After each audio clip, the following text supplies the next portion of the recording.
우리가 지난 시간까지 이제 세례에 대해서 쭉 살펴보았는데, 지난 시간의 마지막 부분은 마지막 부분과 좀 계속 연결이 되는 부분이어서 말씀을 드리면, 세례를 누가 주는가라고 하는 거예요. 근데 역시나 이제 보이는 거는 지금으로 말하면 이제 목사겠지만, 그 당시로는 이제 사제들이 많이 보이다 보니까 누구에게 이제 받았느냐가 어떤 그 권위로 작용하기 시작을 한 거였죠. 그런 것에 대해서 칼빈이 비판을 하고 있는 겁니다. 요한의 세례나 예수님의 세례나 다 예수님이 주신 세례인 것처럼 그러니까 인간을 통해서 받는 세례도 결국은 누가 주시는 거냐면 하나님이 주시는 거다. 그게 이제 가장 중요한 핵심이다라고 하는 겁니다. 물론 그런 차원에서 볼 때 이단에서 받는 세례는 인정할 수 없지만 칼빈도 로마 카톨릭을 그토록 비판을 하면서도 삼일체 하나님의 권위를 더 높였기 때문에 로마 카톨릭에서 받은 영세를 인정한다는 그런 이제 내용들을 보게 되는 겁니다. 162페이지로 넘어와서 보시면 또 이렇게 생각해 보면 도나투스파 이렇게 나왔는데 도나투스파 간략하게 설명을 드리면 여기야말로 이제 어떻게 보면 초대 교회로 볼 수도 있고 아니면 로마 카톨릭이 한 분파로 볼 수도 있죠. 어떻게 보든지 상관이 없는데 사제에게 좀 특별한 많은 권한을 부여하는 겁니다. 특히나 이런 성례 전체죠. 그러니까 성찬 포함해서 이 성례를 집행하는 데 있어서 그 집행하는 사람의 권위가 굉장히 중요하다 이렇게 말을 하고 있는 거예요. 그것에 대해서 좀 이제 반대 의견을 냈었던 어거스틴, 히퍼의 어거스틴이라고 불리죠. 어거스틴은 이 도나투스주의자들이 암살을 하려고까지 계획을 했을 정도였어요. 그러니까 지금은 그런 시대는 아니지만 이때는 어떤 이런 신학적 문제가 이제 본인들하고 다르면 서로 죽이는 일들이 많았으니까. 그러니까 성경에서도 보시면 사도행전 잘 보시면 알지만 바울을 맞이하려는 게 아니라 바울을 죽이려고 먹지도 않고 자지도 않고 내가 바울을 죽일 때까지 먹지도 않고 자지도 않고 있겠다라고 하는 사람들 숨어서 이제 매복하고 있는 거예요. 매복하고 있는 사람들이 3,000명 정도 되잖아요. 그건 어마어마한 인원입니다. 그러니까 바울은 그런 위험에 노출되어 있는 것처럼 여기서도 어떤 면에서는 어거스틴은 아니다. 사람에게 권위가 있는 것이 아니고 그 주시는 삼일체 하나님에게 권위가 있는 것이다 라고 주장을 하는 반면에 이런 도나투스주의자들은 아니다. 하나님에게도 권위가 있지만 이 주는 자의 그 권위를 무시하면 안 된다. 이런 차원에서 누구에게 그 세례를 받느냐가 굉장히 중요하다. 이렇게 주장을 했다고요. 그래서 의견이 다르다 보니까 오히려 어거스틴을 죽이려고 실제로 하는 그런 무서운 일들이 벌어지는 거. 지금도 없다고는 말 못하지만 이 시대는 이런 일들이 더 많았던 겁니다. 그래서 이제 그런 차원에서 이제 칼빈도 도나투스파를 언급을 하는 겁니다. 도나투스파의 오류는 쉽게 논박할 수 있다. 즉 인간에게 권위를 부여하는 것은 논박할 수 있다라고 하는 겁니다. 이 사람들은 성례의 효력과 가치를 사역자의 자격에 따라 평가한다라고 합니다. 지금으로 말하는 더 큰 목사님, 예를 들면 노회장 목사님, 총회장 목사님 이런 분들한테 받는 게 훨씬 더 효력이 있다 이렇게 말을 하게 된다는 거죠. 그렇게 평가하는데 그건 말도 안 된다는 거죠. 오늘날 우리가 보는 제세례파도 마찬가지다라는 거죠. 이들은 우리가 적법하게 세례받았다는 사실을 부인한다. 그 근거로서 우리가 교황의 통치 아래서 불경건한 자들 내지 우상숭배자들에게 세례를 받았기 때문이라는 것이다. 그래서 그들은 제 세례를 광적으로 촉구한다라고 하는 거죠. 그러니까 이 당시 배경으로만 놓고 보면 너 지금 로마 카톨릭 교회 다 잘못됐다라고 말하면서 거기서 세례를 받지 않았느냐. 그럼 세례 받았으면 그 세례가 그러니까 잘못된 곳에서 받았으면 제세례를 받아야 된다. 이게 제세례파의 주장이라는 거예요. 근데 칼빈은 그렇지 않더라. 비록 그 사람들이 문제가 있다 하더라도 그 사람들의 권위보다 하나님의 권위가 더 높다라고 한다면 그냥 교육만 하면 되지 그 세례를 또 받을 필요는 없다라고 하는 거예요. 생각해 보시면 루터도 그렇고 바울도 그렇고 세례를 어디서 받았겠어요?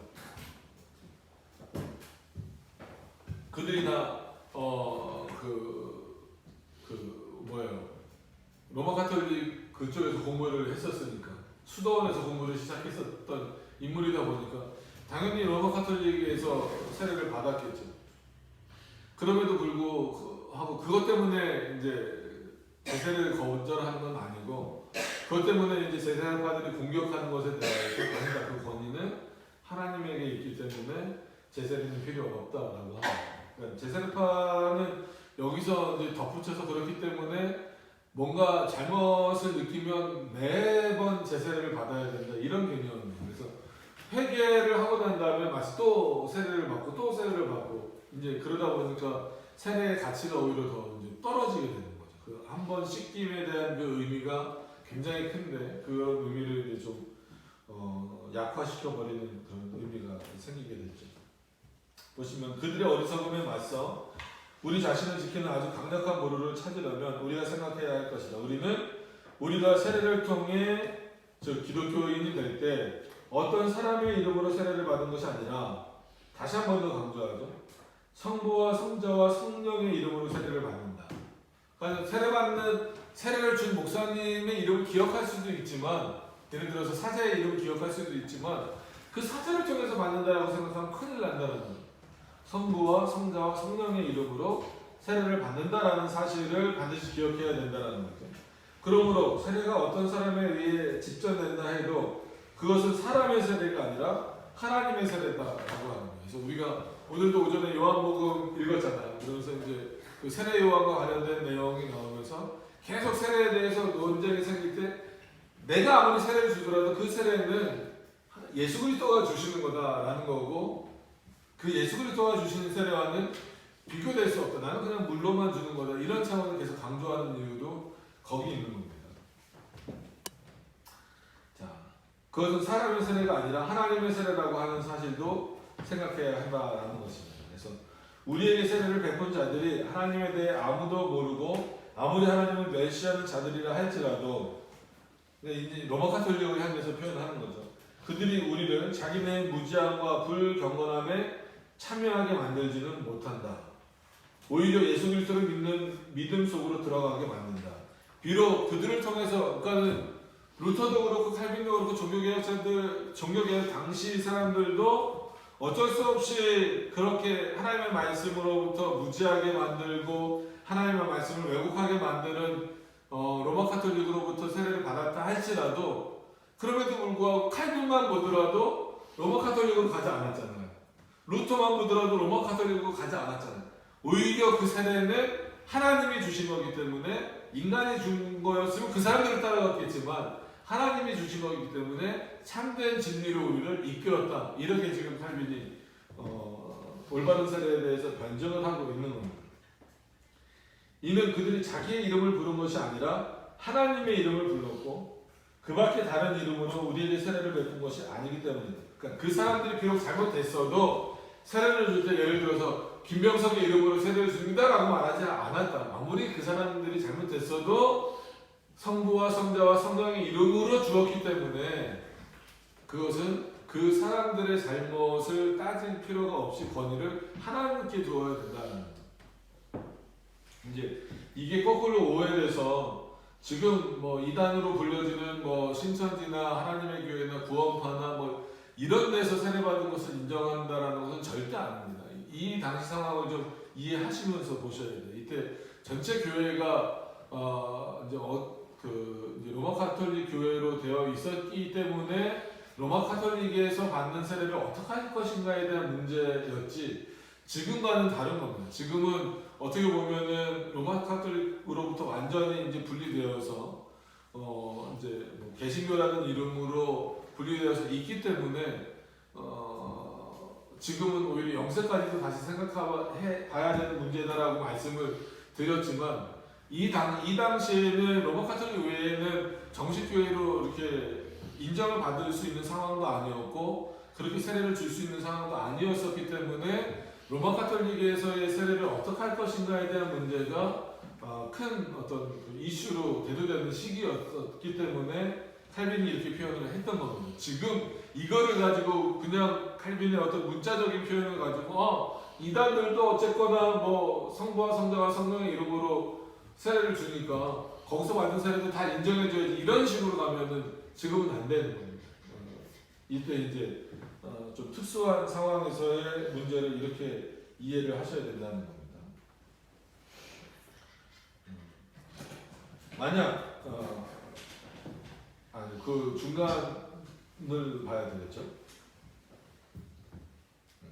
이는 그들이 자기 이름을 부르는 것이 아니라 하나님의 이름을 불렀고 그 밖에 다른 이름으로 우리에게 세례를 베푼 것이 아니기 때문이다. 만약 그것이 하나님의 세례였다면 거기는 분명 제사함에 관한 약속, 육신을 죽이는 일에 관한 약속, 영적인 삶을 살게 하는 일에 관한 약속, 그리스도와 연합하는 일에 관한 약속이 있다라고 하는 것입니다.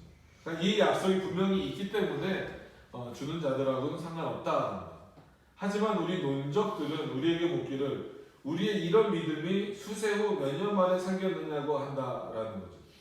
그러니까 사람들은 늘 객관적으로 여기서 또 인간의 객관이 나오는 거예요. 그러니까 수세가 결국은 이제 세례를 언제 받았냐는 거잖아요. 그러니까 세례 받았다. 그러면 그 증거가 나타나야 된다고 너가 말했다면 그럼 언제 나타났냐는 거예요.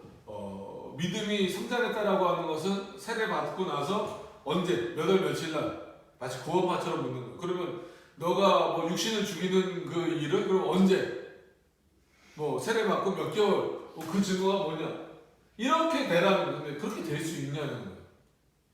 모르죠. 여러분 솔직한 얘기로 우리가 구원의 서정이라고 계속 쭉 말하지만 저와 여러분들이 분명히 거듭났다라고 하는 것은 인정을 합니다. 그러나 언제 거듭났는지 아세요? 저도 제가 언제 거듭났는지 몰라요. 제가 거듭났다라고 하는 사실은 알지만 제가 언제 거듭났는지는 정확하게 몰라요. 그걸 알 수 있는 사람은 없습니다. 그러니까 이런 변화가 있었으니까 삶 속에서 이런 변화가 있었으니까 이때쯤 변화 받았겠지라고 생각할 수는 있지만 그것도 정확한 건 아니에요. 중생 이후에 바로 그 삶의 변화가 있을 수도 있어요. 어떤 사람에게는 또 어떤 사람에게는 중생 이후에 저 한참 있다가 변화가 있을 수도 있다는 거예요. 그러니까 이런 차원이기 때문에 칼빈도 중생이라는 것, 회심에 대한 문제를 말할 때도 갑작스러운 일이다. 그러니까 나에게 있어서 전혀 본인이 깨달을 수 없는 그런 차원에서의 일이다라고 말하고 있는데 오히려 이 사람들은 그래 그럼 너희가 세례를 받았으면 언제 어떻게 어떤 방법을 통해서 변화됐는지 증거를 내보라는 거예요. 그 말도 안 되는 거예요. 그러니까 사람들은 거기에 대답하기 위해서 나는 이런 일 때문에 변화됐습니다. 난 뭐 때문에 변화됐습니다. 이렇게 자꾸 인간적인 객관으로 어떤 걸 한다고 되는 거죠. 이게 이제 문제입니다. 자, 우리 이런 믿음이 수세 후 몇 년 만에 생겼느냐고 묻는다. 그들이 이런 질문을 하는 것은 세례가 무익하다는 것을 증명하기 위해서라는 거예요. 오히려 대답할 수 없으니까 약속의 말씀을 믿음으로 받아들이지 않는다면 세례가 우리에게 거룩한 것이 될 수 없다는 것입니다. 이런 주장에 대해 우리는 이렇게 대답합니다. 우리가 비록 오랜 세월 동안 눈이 멀고 믿음이 없어 세례 때 우리가 받은 약속을 붙들지 못했다. 그러나 그 약속은 하나님께로부터 온 것이기 때문에 항상 견실함과 확고함과 진실함을 유지한다. 라고 비록 세례 때 그것이 확인되지 못한다 할지라도 누가 주시는 거예요? 세례는 하나님이 주셨잖아요. 하나님이 주셨다라고 하는 것은 뭐예요? 하나님이 그를 책임지고 이끌어 가시겠다라는 의미이기 때문에 믿음이라고 하는 것도 결국은 하나님이 그 때에 따라서 견실함과 확고함과 진실함을 우리에게 주시는 거다. 마치 세례를 받고 너 언제 말하니? 무슨 일이 변화됐니? 이건 너무 어리석은 질문입니다. 세례의 무용성을 말하기 위해서 말하는 것뿐이지 정말 세례의 가치를 인정하는 건 아니다라는 그런 의미입니다. 비록 모든 사람이 거짓말쟁이고 신의가 없어도 하나님은 항상 신실하시다. 설령 모든 사람이 망한다 해도 그리스도는 여전히 구원이시다. 그러므로 약속 없이 세례는 아무것도 아닌데 세례를 통해 우리에게 주어진 약속이 무시당하고 있던 그때에 우리에게 세례는 털끝만큼도 유익이 되지 못했음을 우리는 고백한다. 그렇죠? 세례를 통한 약속이잖아요. 그러니까 세례라는 어떤 행위 자체가 중요한 것보다도 세례를 통해서 우리에게 주시는 약속이 뭐예요? 너희가 그리스도인 되었다라고 하는 거잖아요. 하나님 우리를 깨끗게 해주신다는 거예요. 그 약속을 믿지 못하고 그 약속이 없다라면 세례가 무슨 의미가 있겠냐면 그냥 머리에 물 뿌리는 행위에 불과한 거죠. 세례가 중요한 것은 그 세례 안에 담겨져 있는 그 약속의 의미가 중요하다는 거예요. 자, 이제 하나님의 은혜로 다시 정신을 차리고 보니 표현이 참 멋있죠.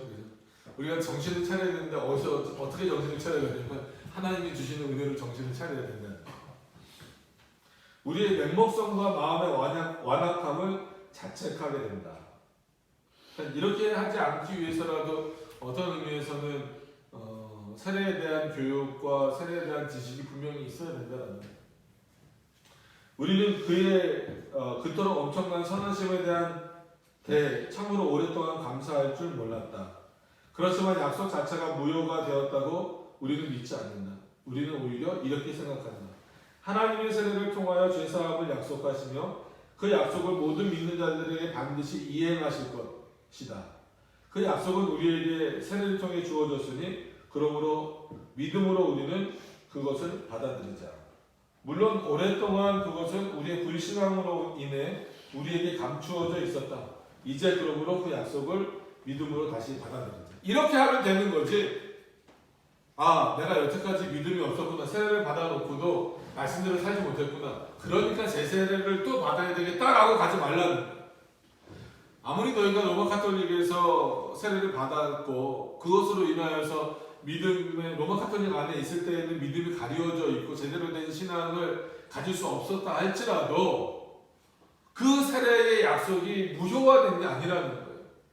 여전히 그 세례의 약속을 누가 붙잡고 계셨다는 거예요? 하나님이 붙잡고 계시다가 너에게 이제 참된 진리가 비춰졌을 때는 또 세례를 받지 않아도 그때부터 그 약속의 효력이 너희에게 어떻게 될 것이다? 나타날 것이다. 너희가 믿음으로. 너희가 믿음으로는 뭐예요? 우리로 하여금 그 믿게 하시는 믿음이 생겨났을 때부터 이제는 그 약속의 세례를 통한 약속의 효력들이 우리에게 일어날 것이다라는 거예요. 그렇기 때문에 제 세례는 필요 없다라는 거예요. 근데 지금도 여전히 제 세례를 말하고 있잖아요. 말하고 있는 곳이 많이 있으니까 참 걱정스러운 거죠. 뭐가 중요한지를 모르는 거예요. 또 그 행위 자체만 너무 집착을 하다 보니까 그런 거예요. 자, 하지만 그들은 요한의 세례를 받은 사람들에게 바울이 다시 세례를 주었다는 주장을 함으로써 자기네가 불화살을 쏘는 것이 아니라 여긴다. 이는 만약 우리의 믿음대로 요한의 세례와 지금 우리의 세례가 완전히 같은 것이라면 전에 잘못된 교훈을 받은 사람들이 올바른 믿음에 대해 배운 후에 이 올바른 믿음으로 다시 세례를 받은 것처럼 참된 교훈이 없을 때 받은 그 세례는 아무것도 아닌 것으로 간주하여야 하고 우리가 이제 처음 맛보게 된 참 종교로 완전히 새롭게 세례를 받아야 하기 때문이다. 설명을 좀 드릴게요. 뒤에를 좀 더 읽고 나는 세례가 예전에 행해진 세례라는 사실과 요한의 세례가 참된 세례며 그리스도의 세례와 동일한 같은 세례라는 사실을 인정한다. 그러나 나는 그들이 제 세례를 받았다는 것은 인정하지 않는다. 자, 무슨 말씀이냐면 사도행전 19장 2절에서 7절을 인용하면서 제 세례를 주장하는 사람들이 있다라는 거예요. 그래서 밑에 이제 각주에 달린 성경 말씀을 보시면 가로되 너희가 믿을 때에 성령을 받았느냐 가로되 아니라 우리는 성령이 있음도 듣지 못하였노라. 바울이 가로되 그러면 너희가 무슨 세례를 받았느냐 대답하되 요한의 세례로라. 바울이 가로되 요한이 회개의 세례를 백성에게 베풀며 백성에게 말하되 내 뒤에 오시는 이를 믿으라 했으니 이는 곧 예수라 하거든 저가 듣고 주 예수의 이름으로 세례를 받으니 바울이 그들에게 안수함에 성령이 그들에게 임하심으로 방언도 하고 예언도 하니 모두 12사람쯤 되니라. 그러니까 이거를 가지고 자 바울이 묻지 않느냐. 세례 요한에게 세례를 받았는데 너희가 예수 그리스도도 모르고 진리를 모른다라고 하면은 그건 참된 세례가 아니다. 그러니까 다시 세례를 받아라 라고 하면서 자기가 안선, 잘 보셔야 돼요. 요한의 회개의 세례를 받으며 말하되 내 뒤에 오시는 이를 믿으라 하였으니 이는 곧 예수라 하거든 저희가 듣고 주 예수의 이름으로 세례를 받으니, 이거를 실제 다시 세례를 받았다라고 제사장파들이 해석을 한다라는 거예요. 근데 칼빈은 나는 그렇게 해석하지 않는다, 우리는 그렇게 해석하지 않는다라는 거예요. 뭐라고 이 부분을 해석해야 되냐면 바른 진리를 다시 교육받는 것으로 이해해야 된다라는 거예요.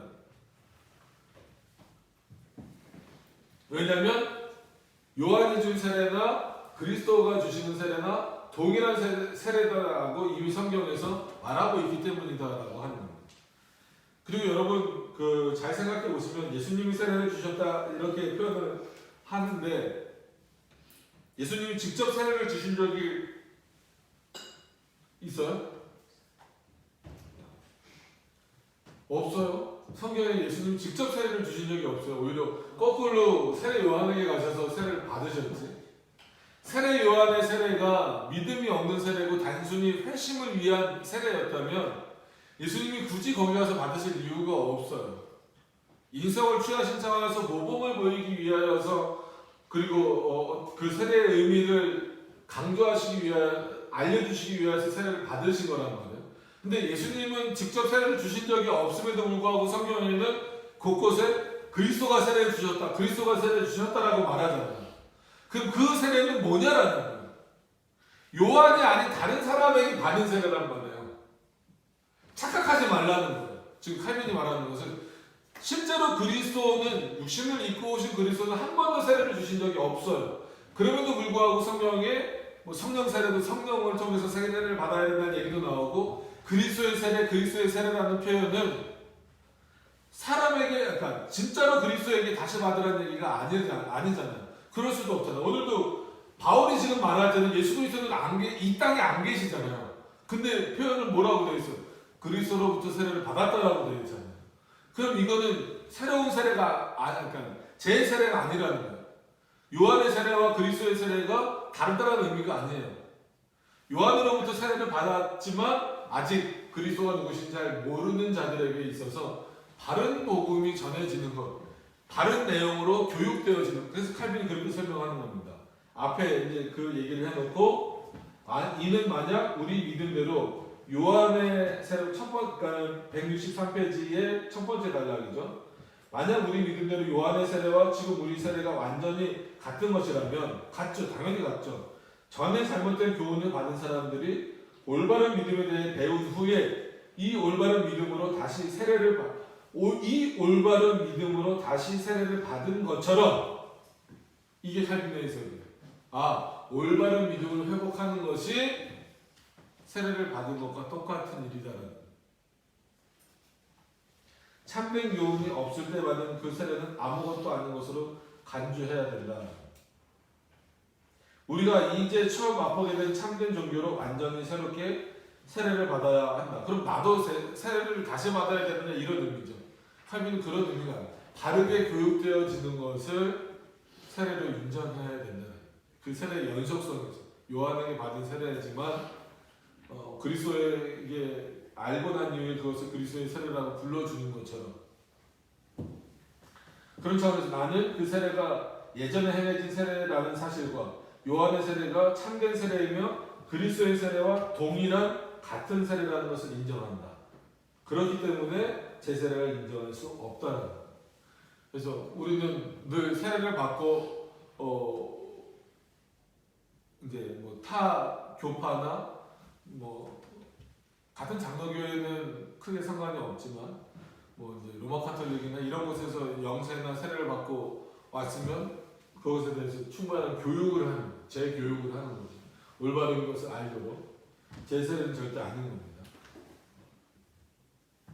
그렇다면 저희가 예수의 이름으로 세례를 받으니라는 말씀은 무슨 뜻인가? 어떤 사람들은 해석하기를 세례 요한의 제자들이 바울로부터 순수한 교리로 가르침을 받은 것 뿐이라고 한다. 하지만 나는 더 단순하게 해석하고 싶다. 곧 성령의 세례를 받은 것이라고. 다시 말해 안수를 통해 성령의 가시적 은혜를 받은 것이라고 해석하고 싶다. 이것을 세례라는 말로 지칭하는 것은 새로운 일이 아니다.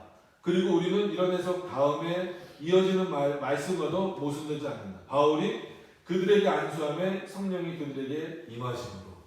이런 표현이 나왔다라고 하는 것은 올바른 교육과 더불어서 성령이 그들을 변화시키시기 위해서 역사하신다. 그게 성령 세례다라는 거예요. 그러니까 성령 세례랑 그냥 일반 세례랑 나눠지는 게 아니라는 거예요. 궁극적으로 우리가 세례를 받았지만 성령께서 우리로 하여금 그것을 깨닫게 하시는 것, 그게 성령 세례다라는 거죠. 다른 게 아니에요. 그러니까 세례를 나중에, 그러니까 먼저 세례를 받았어도 그 세례의 올바른 의미를 잘 못 깨닫고 있다가 나중에 성령의 역사하심을 통해서 세례가 갖고 있는 의미가 이런 의미구나라고 깨닫게 되는, 이게 성령을 통한 세례. 그래서 그리스도가 주신 세례가 뭔구나라고 하는 것을 깨닫는다라고 하는 것이지, 성령 세례가 무슨 신비롭게 따로 있는 게 아니다라고 하는 거예요. 그러니까 이거를 바울이 이때 안수의 방식으로 사용한 건데, 이거를 지금 목사님들은 막 오남용을 해버리잖아요. 그러니까 바울이 안수한 것처럼 지금도 안수마다 성령 세례, 그럼 매번 안수할 때마다 성령 세례 받는 거예요? 무슨 세례를 몇 번씩 받아요? 우리는 제세례 그렇게 안 된다라고 말하는데도 성령 세례를 아직 못 받았다라고. 그 증거는 어디 있어요? 성령 세례 못 받았다는 증거는. 그것도 못 되잖아요. 껐하는 게 방언 못하고 그러면 성령 세례 못 받았다는 거. 어제 그런 말도 안 되는 얘기를 하고 있어요. 그 목사 자기들은 안수 받았어요? 성령 세례? 어디서? 말도 안 되고 성경에도 없는 얘기를. 그래서 여러 번 말씀드리지만 아무한테나 가서 머리 뒤밀지 말라고 그 말씀드리는. 기도원 가보세요. 아무한테나 막 갖다 머리 뒤밀잖아요.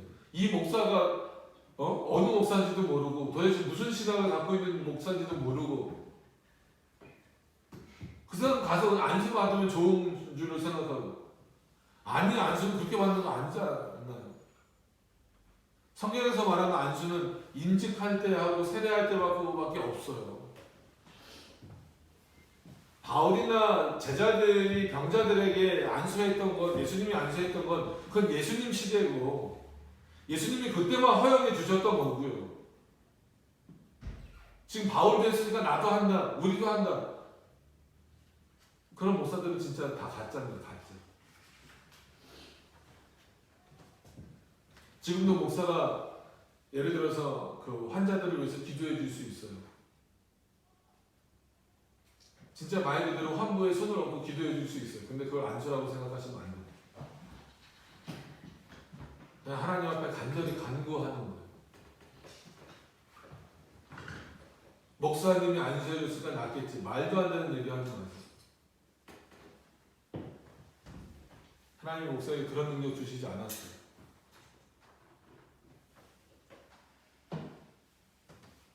제발 아무데나 가서 머리 좀 안 뒤밀었으면 좋겠어요.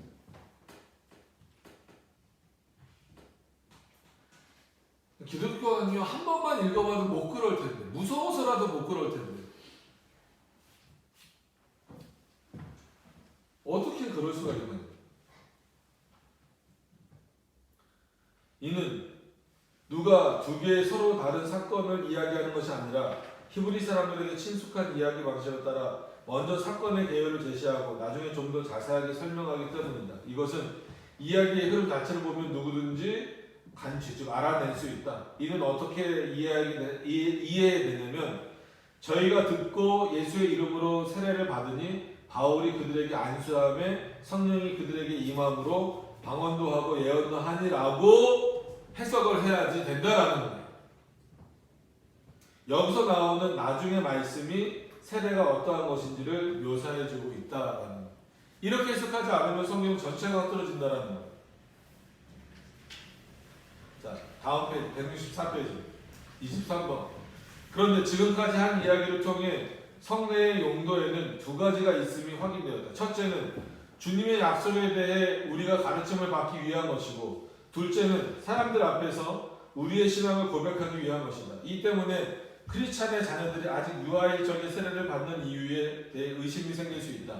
유아들은 이런 증거에 대해 아무 가르침을 받을 능력이 없으며, 유아들은 또 믿음을 마음속에 품을 수가 없고, 그것에 대해 증거를 공개적으로 할 수도 없다는 생각을 많은 사람들이 하고 있다. 그래서 우리는 유아 세례를 하는 이유에 대해서 면받는 말로 설명하려고 한다. 그러니까 그 제세례파 지금도 침례교는 유아 세례 안 주잖아요.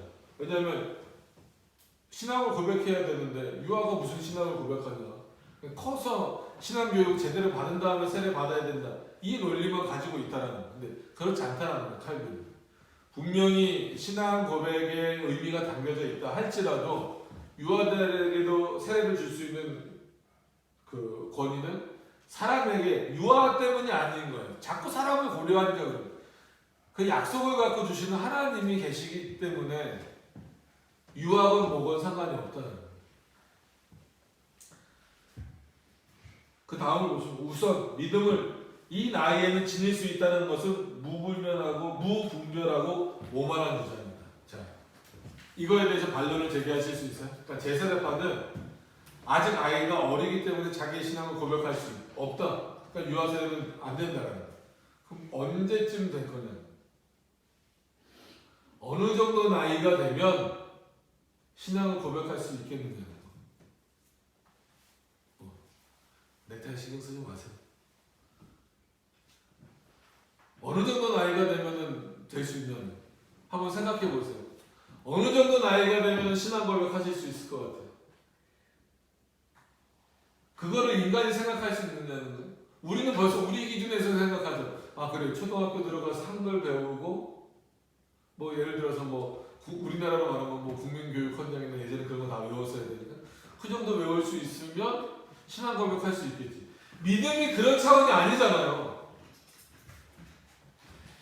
4살, 5살짜리도 하나님을 고백할 수 있어요. 근데 40살, 50살 먹어도 하나님이 믿음을 주시지 않으면 신앙 고백이 안 되는 거예요, 그거는. 지금 칼빈이 말하고 있는 의미를 아시겠어요? 어떻게 인간이 나이를 정할 수 있냐는 거예요. 너희 기준으로, 10살 정도 되면 이제 글도 다 배우고 자기의 의사 표현을 할 수 있으니까 10살 이후에는 세례받을 수 있다.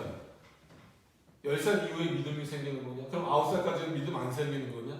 어떻게 믿음의 문제를 그렇게 해석할 수 있냐는 거예요. 여러분 믿음이 그렇게 주어지는 겁니까? 아니에요. 100살이 먹어도요. 유기자는 유기자예요. 다 태어났어도 택자는 택자예요. 그러니까 예정론이 없으니까 엄청난 문제. 그냥 여기서 지금은 지금은 아니에요. 지금 침례교회가 그렇다는 건 아니지만 초기 제사례파들은요 이런 차원에서 아이들 말고 정신지체 갖고 있는 사람 있잖아요. 그러니까 지적 수준이 떨어지는 사람들은 다 유기자로 봤어요. 왜? 그 사람들은 아무리 교육을 해도 아무리 나이가 먹어도 교육을 받을 수가 있어요, 없어요? 아무리 해줘도 못 받아들이잖아요. 뭐 지적 수준이 2살, 3살에 머물러 몸은 20살, 30살 됐어도. 그러니까 이 사람들은 신앙 고백을 할 수 있다는 거예요, 없다는 거예요. 없기 때문에 그런 지적 장애인들에게는 세례를 줘야 된다는 거야, 안 줘야 된다는 거예요. 그리고 심지어 왜냐하면 하나님 그들을 버리셨다는 거예요. 신앙 고백을 할 수 없는 상태이기 때문에. 얼마나 무서운 표현입니까? 반대로 그럼 서울대 나오고 카이스트 나오고 연고대 나오면은 세례받을 자격이 주어집니까? 신앙 고백할 자격이 주어져요? 그럼 말도 안 돼. 여기 칼빈이 어떻게 믿음에 대해서 나이를 정할 수 있냐? 우선 이 믿음을 이 나이에는 지닐 수 없다는 무분별한 오만한 주장이 어떻게 나와요? 이렇게 어린 나이에도 주님이 이 죽을 인생을 불러 가시는 자들이 있다는 거예요. 그럼 영아 때 죽은 아이들은 그럼 어떻게 판단할 거냐? 그러니까 제세례에서는 영아 때 죽은 아이는 다 구원받는다 또 이렇게 얘기를 해요. 그럼 그 영아가 몇 살이냐는 거예요.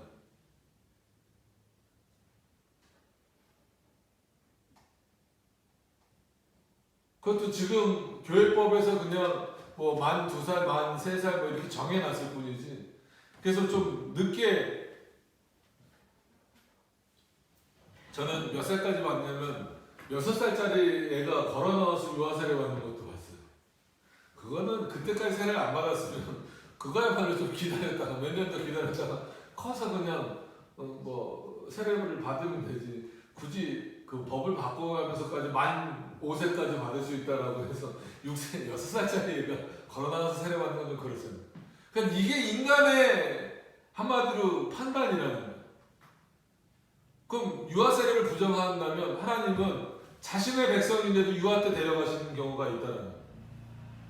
근데 너희 마음대로 세례를 안 줘버리면 그건 하나님의 뜻 거스르는 거 아니에요. 너희가 판단할 수 있는 이 유아 때 죽은 아이들 분명히 있잖아요. 그럼 유아 때 죽은 아이들은 심지어 엄마 뱃속에서도 사산되는 경우가 있잖아요. 그러면 다 택자냐?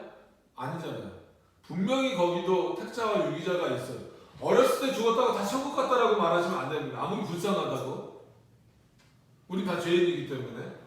그럼 어려서 죽었어도 심지어 태어나자마자 죽었어도 택자가 있고 유기자가 있어요. 예정은 거기까지 적용을 하셔야 됩니다.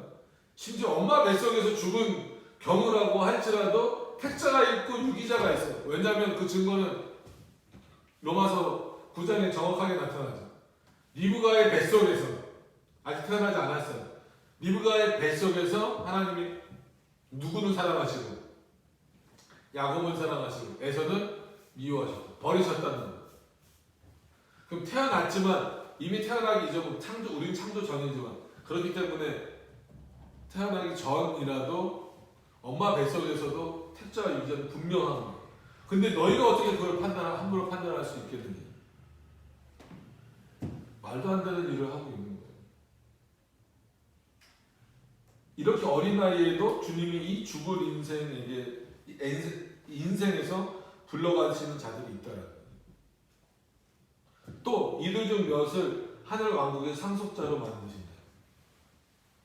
그 중에 택자가 있다라는 거예요. 근데 유아세례를 안 줄 건데. 그런데 영원한 복락이 하나님을 아는 데 있다. 그렇다면 언젠가 풍성하고 온전하게 향유하게 될 주님의 선하심의 첫 열매를 여기에서 조금 맛보는 일을 어째서 주님이 이들 유아에게는 허락하실 수 없단 말인가. 우리 생각으로 제가 뭘 알겠어요. 저 어린아이가 뭘 알겠어요. 그건 우리 생각이에요. 하나님이 믿음을 심어 놓으시고자 하면 얼마든지 심으실 수 있다는 거예요. 우리가 알고 있는 객관성은 모르죠.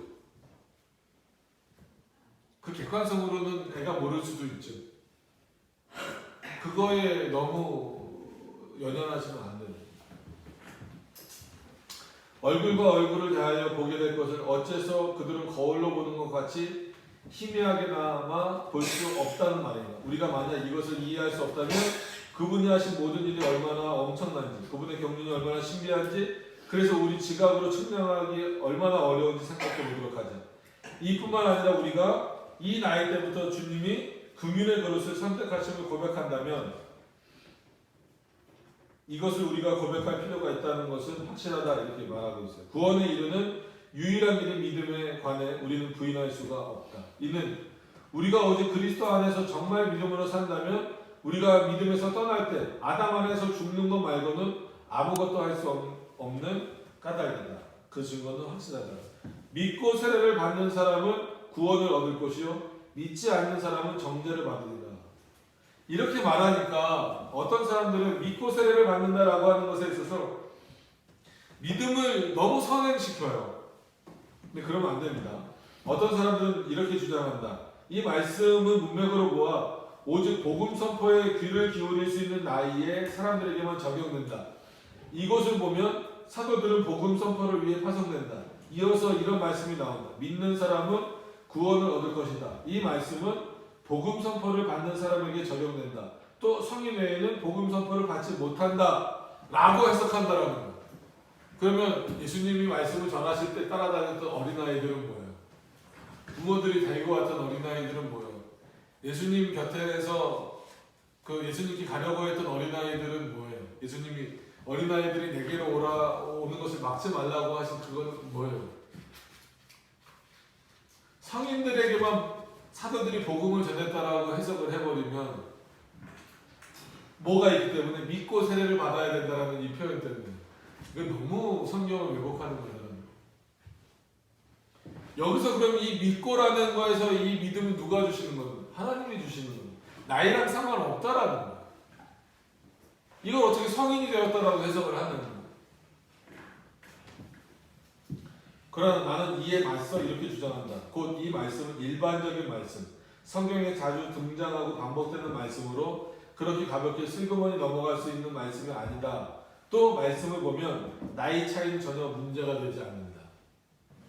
영생은 곧 유일하신 참 하나님과 그의 보내신 자 예수 그리스도를 아는 것이니 아들을 믿는 자는 영생이 있고 아들을 순종치 아니하는 자는 영생을 보지 못하고 도리어 하나님의 진노가 그 위에 머물러 있느니라.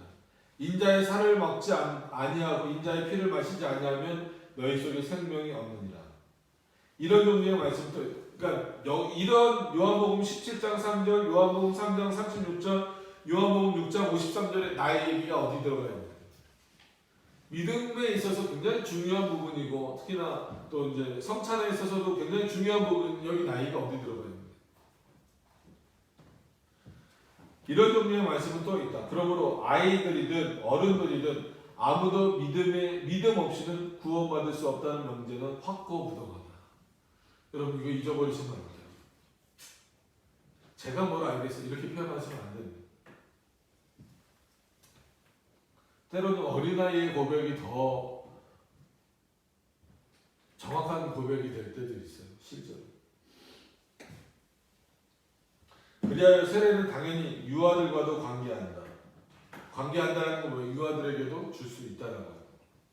그들은 어른들과 똑같은 믿음을 지닌다. 이거를 부정하면 안 돼요. 우리는 자꾸 야 내가 신앙생활 몇 년 했는데 이게 훈장처럼 돼버리는 거예요. 어떻게 진짜 신앙생활 4, 50년 하고 뭐 장로 권사된 나하고 저 어린아이하고 믿음을 비교해? 야, 내가 신앙생활을 얼마나 오래 하고 진짜 별 경험을 다 해봤는데 쟤는 아무것도 모르잖아. 왜 모른다고 생각하냐는 거예요. 그게 오전에 말씀드린 것처럼 인간의 객관적인 거잖아요. 아, 저 사람은 신앙생활 오래 했고 직분이 저 정도 직분이 됐으니까 아 믿음이 많겠지. 아, 근데 얘는 이제 뭐 4살이잖아? 5살이잖아? 제가 무슨 믿음이 있겠어? 그리고 믿음을 비교하면 믿음이 있다라고 하더라도 그 4살, 5살짜리 믿음하고 뭐 60, 70 먹은 그 장로님의 믿음하고 어떻게 비교하겠어? 당연히 장로의 믿음이 좋겠지. 이거는 절대적으로 누구의 객관적인 사고냐는 거예요. 인간의 객관적인 사고라는 거예요. 하나님이 보실 때 그게 어떻게 되냐는 똑같다는 60년, 70년 신앙생활했던 믿음이나 갓 태어난 자의 믿음이나 똑같다라는 거예요. 왜? 믿음을 주시는 분이 누구기 때문에? 하나님이시기 때문에.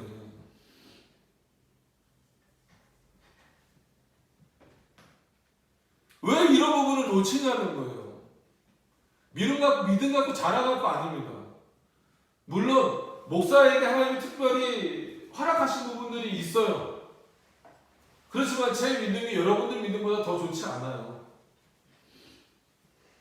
그 얘기는 제가 가지고 있는 믿음이나 여러분들이 가지고 있는 믿음이나 다 누가 주신 거예요? 하나님이 주신 거예요. 그런 차원에서 동일하다고요. 물론 믿음의 성장 차이가 있죠. 그거를 부정하는 게 아니라 믿음은 누가 주셨냐라고 하는 그 믿음의 본질적인 차원에서는 어린아이나 신앙생활을 오래한 어른이나 똑같다라는 거예요. 그러니까 믿음이 성장해야 된다는 것을 오해하시면 안 됩니다. 분명히 믿음의 성장 차원에서는 어떤 면에서는 어른이 당연히 어린아이보다는 믿음이 더 성장했겠죠. 그걸 부정할 수는 없죠. 목사가 성도들보다 믿음이 더 좋다? 그래요. 뭐 그렇게 말할 수 있겠죠. 장로가 일반 성도들보다 그 믿음이 좋다? 그렇게 말할 수 있겠죠. 그러나 믿음의 본질적인 측면에서는 똑같다라는 거예요. 이거를 왜 부정하냐는 거예요.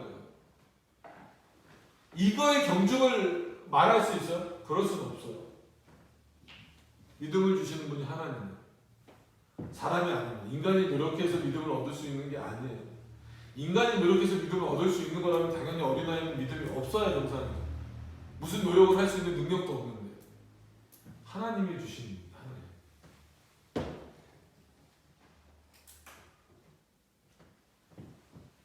하지만 아무도 이 말의 뜻을 오해하여 믿음이 항상 모태에서부터 시작한다고 내가 말하는 것처럼 생각하지 말아야 할 것이다. 이는 어른 자체의 경우도 주님이 어떤 자는 더 나중에 부르시고 어떤 자는 더 빨리 부르시기 때문에. 그죠? 보면 알잖아요. 성인이 됐어도 진짜 40대 50대 돼서 믿는 사람이 있는 반면에 10대 20대 때 믿는 사람들도 있잖아요. 아니 눈에 보이는 증거가 있는데 왜 자꾸 부정하냐는 거예요.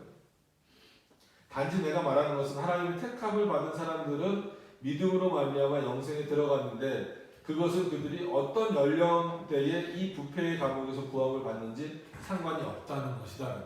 그러니까 오해하지 말라는 거예요. 믿음의 성장은 차이가 있지만 믿음의 그 본질적인 내용은 차이가 있다는 거예요, 없다는 거예요? 없다는 거예요.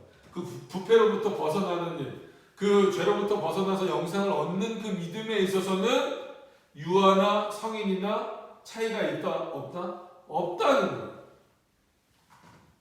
좀 잘 이거를 오해하지 않으셨으면 좋겠어요.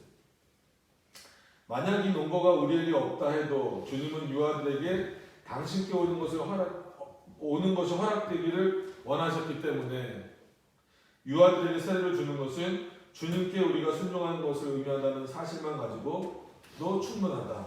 주님은 유아들이 방해받는 것을 금하심과 동시에 그들을 도와주라고 명령하셨고 그리고 천국이 이런 자의 것이라고까지 말씀하셨기 때문에 우리가 그들에게 죄사함의 표상을 전해주는 것은 그분의 가르침에 서명하는 것, 진리에 인치는 것과 전혀 다르지 않다는 것. 죄사함이 없으면 천국은 모든 사람에게 닫혀진 것, 폐쇄된 곳이기 때문에 그렇다는 것. 그러니까 유아세례 주는 거는 마땅하다는 거예요. 그러니까 유아세례 부정하시면 안 됩니다. 그러니까 침례교가 아니더라도 장로교 목사님들 중에서도 유아세례 부정하는 분들이 있는데 조심해야 돼요. 상당히 그건 위험천만한 거예요. 그런데 유대 소년들에게 할례를 베풀라고 주님이 명하신 것도 우리는 계명으로 받아들여야 한다. 이는 우리의 경우 세례가 할례의 역할을 하기 때문이다. 그죠? 마음의 할례를 받으라 이렇게 표현을 하잖아요. 즉 유대인들에게 주님이 할례를 통하여 당신이 그들과 그들 후손의 하나님이 되실 것이고 그들과 그들의 후손은 당신의 백성이 될 것이라 약속하신 것 자체를 오늘날 크리스찬들에게 세례를 통하여 약속하시기 때문이다 라고 하는 거예요. 그러니까 구약만 보더라도 보통 유대인들은 그 남자아이들 태어나면은 며칠 만에 할례를 행했어요. 8일 만에 했잖아요. 그러면 그 할례가 신약시대로 오면 세례의 의미인데 구약시대에는 태어나자마자 8일 만에 했는데 그러면 그런 의미에서는 어린아이 때 할례를 행한 거 아닙니까? 그죠? 만약에 이런 논리라면 너희들이 여태까지 그렇게 성인이 돼서 신앙을 고백해야 될 때 세례를 받을 수 있는 논리라면 할례도 언제 받아야 된다는 거예요? 성인이 돼서 받아야 된다는 거예요. 근데 반대로 구약 때는 그러지 않았다는 거예요. 태어난 지 8일 만에 아이가 뭐 고백할 수 있어요? 말도 못할 텐데. 근데 그때 약속으로 주신 계명 그 할례를 받잖아요. 이거 어떻게 설명할 거냐 이거예요. 그 아이가 8일 만에 할례 받은 아이가 무슨 신앙 고백을 하고 약속을 깨달아요?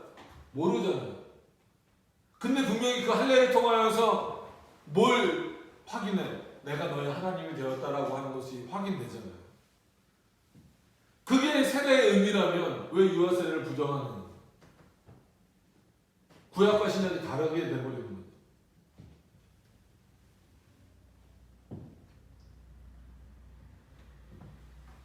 이 약속은 성인들뿐만 아니라 유아들에게도 하는 약속으로 바울은 거룩하다고 하는데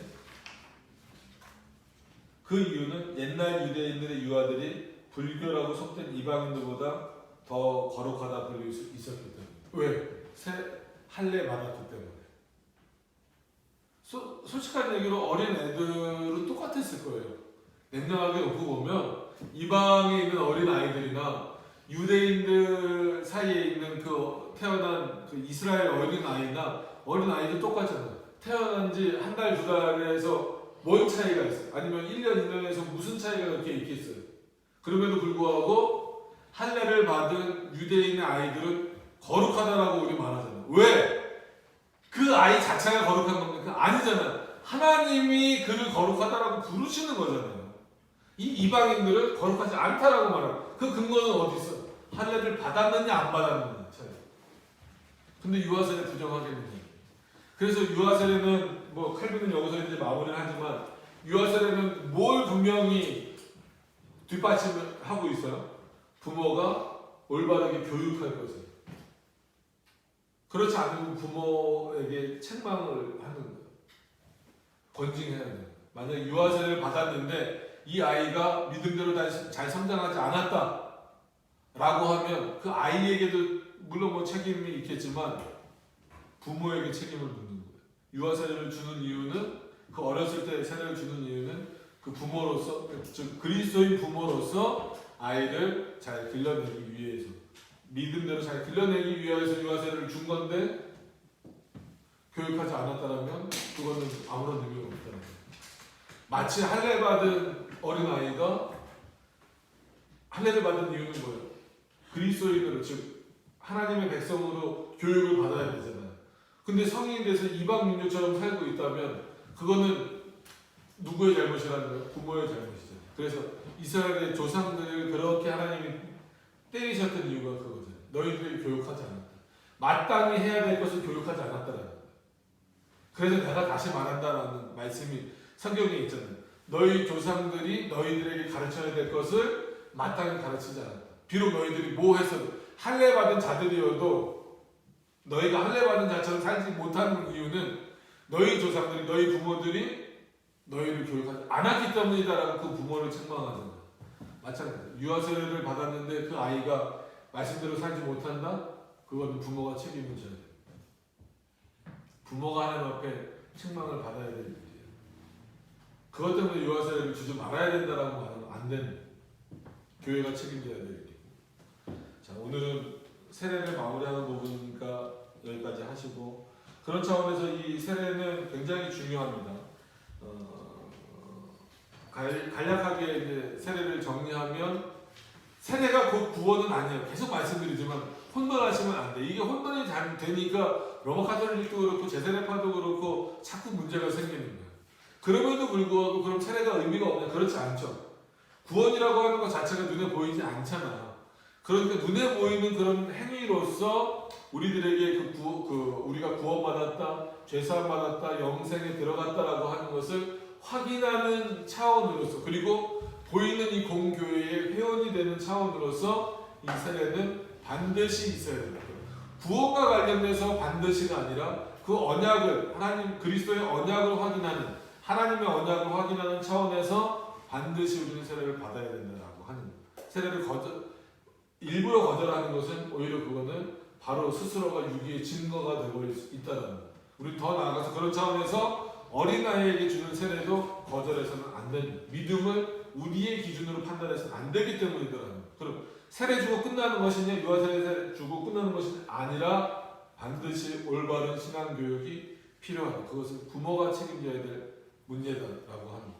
더 나아가서 믿음의 성장은 분명히 있지만 그 믿음의 본질은 성인이나 유아나 다르지 않다라고 하는 그 기본적인 내용을 반드시 기억하셔서 이 세례의 의미가 얼마나 중요한가를 다시 한 번 더 좀 되새기셨으면 좋겠습니다. 기도하도록 하겠습니다.